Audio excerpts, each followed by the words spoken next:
What is going on, guys? Welcome to your 25th HTML5 tutorial, and in this tutorial I'm going to start talking about how to incorporate JavaScript into our HTML5 document. Now before I even begin, I want to mention this.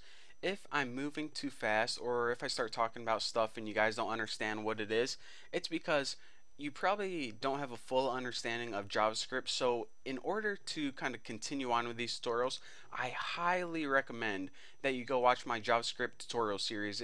I think it's like 50 or 60 videos. If you go to thenewboston.com and look under tutorials for JavaScript, watch all of those and then hop back here, because I'm going to be hopping into kind of some intermediate JavaScript topics and you definitely need a solid background. So if you watch those tutorials, you're going to be good to go, you're going to be golden. So the very first thing I want to do is I want to make an external JavaScript file, because we're going to be typing kind of a lot of JavaScript. So I don't want to embed it or else it's going to get messy. And another thing, I ripped out all of those HTML5 tags and also that CSS file declaration. So anyways, just want to tell you guys, this is our starting point, no CSS files for now. So go ahead and hit new and just go ahead and save this as we'll just save it as bucky.js, but I like to use the drop down menu. So .js, and you can save yours as anything.js. And I don't know if you guys forgot this or not, but whenever you're working with JavaScript embedded, then you usually need those script tags. But whenever you have an external JavaScript file, then remember not to write those script tags whatsoever. And that's because, just like CSS, whenever you're writing it in its own file, it doesn't need any tags. So we'll leave that empty for now, but what we do want to do is this. We need those tags in the HTML file to kind of reference our JavaScript file. So I'm going to go ahead and write script, and before I forget, I want to mention this. In my old JavaScript tutorials, I mentioned that you need that type attribute that says type equals text JavaScript, but with HTML5 in a lot of new browsers nowadays, the default scripting language is JavaScript. So therefore you don't need to explicitly tell it that you're working with JavaScript, because it's going to assume that you're working with JavaScript by default. So no type attribute needed. Just go ahead and write your source attribute, which is what is the name of the file that you want to include, bucky.javascript. So now just go ahead and end a scripting tag to complete both of your scripting tags. And now I'm going to write three things that are going to help us with this example. I'm just going to make three simple sample paragraphs. These are going to be pretty boring. First, and yep, this is going to be second, and this is going to be third. Second and third. And now I want to give these each an ID. I want to give this one an ID of tuna. I want to give this second one an ID of, let's say, bacon, because I'm terribly hungry right now. And this third one an ID of tuna. So as you notice, this first paragraph and this third paragraph both have an ID of tuna, and the second paragraph has an ID of bacon. So if we just go ahead and save this and refresh it, we get 1, 2, 3 paragraphs. If we click on them, nothing happens. They're just plain old dumb paragraphs on our screen. So now let's go ahead and add some intelligence to this. The first thing I want to do is I want to talk to you guys about a new function called query selector. So what I'm going to be doing is building a couple functions of our own, because we're going to need to build our own functions in order to test out what I'm going to be telling you guys in the upcoming tutorial. So this very first function, the only thing it's going to do is it's going to return to us either one element or a list of elements. So I'm just going to name it get stuff. So its job is pretty much this: scroll through the document, and now this is the method I told you guys about. QUERYSELECTOR. And there are a couple different variations of this method, so you definitely want to type it exactly like I have it.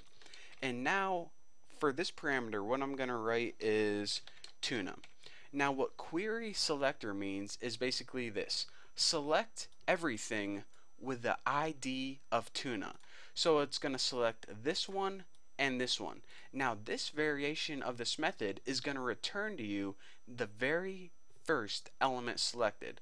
So it's going to say, okay, I'm going to scroll through your document, and as soon as I hit an element with the ID of tuna, that's what I'm going to return. So in this case, it would return this first paragraph. So what we're going to say is, okay, then we can, just do stuff to it. So what do we want to do whenever it returns this? We'll just write on click equals talk. And you're saying, okay, what the heck does that mean? This pretty much means whenever we click that paragraph that it returned, call a talk function. And you're saying, what the heck is a talk function? Well, that's actually a function that I'm going to be building right now. Function, spelled that wrong, talk, and all talk is going to do is it's going to be real simple. Just pop up an alert box on the screen that says, I don't know, like say something, yo ma, just like that. Now, if we go ahead and run this right now, nothing's going to happen because even though we made this function's job is to scroll through our HTML file and return an item with the ID of tuna. However, we built the function, but we never called it. We never used this function. So it's made, it's ready to go, but we never used it. So we need a point where we can say, okay, as soon as our document is loaded, then the very first thing I want to do is call this function. So a great place to do this is if we hit window on load, and this calls whenever everything in our web page gets loaded. What do you want to do? We want to get stuff just like that. So now let me make sure I have all my semicolons. Probably spelled something wrong, but we'll figure it out later on. And I'm going to go ahead and refresh this page and check it out. I'm clicking third, nothing happening. Clicking second, nothing's happening. Now I'm going to go ahead and click first and check this out. As soon as I do, an alert box pops up that says yo ma. Hit OK, and now let me explain to you guys.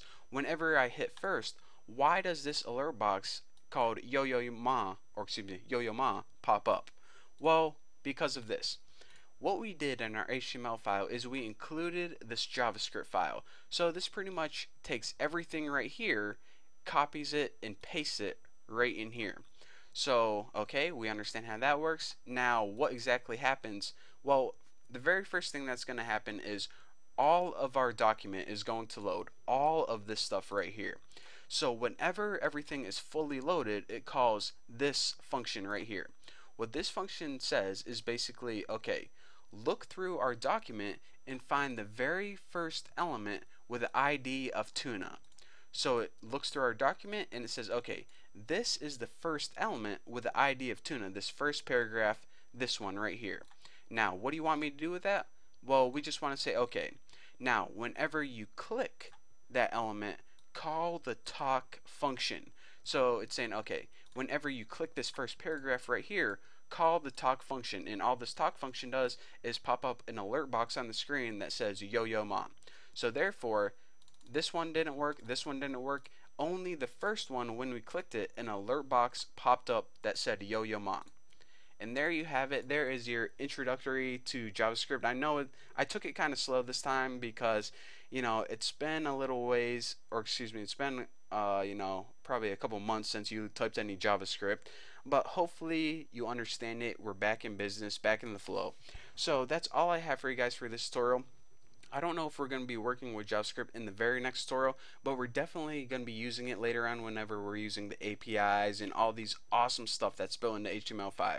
So there you go, there you have it. Thank you guys for watching, and don't forget to subscribe, and don't forget to check out my new website. Go to thenewboston.com and it'll pop up. Tell me guys what you think. So yeah, there you go. I'll see you later.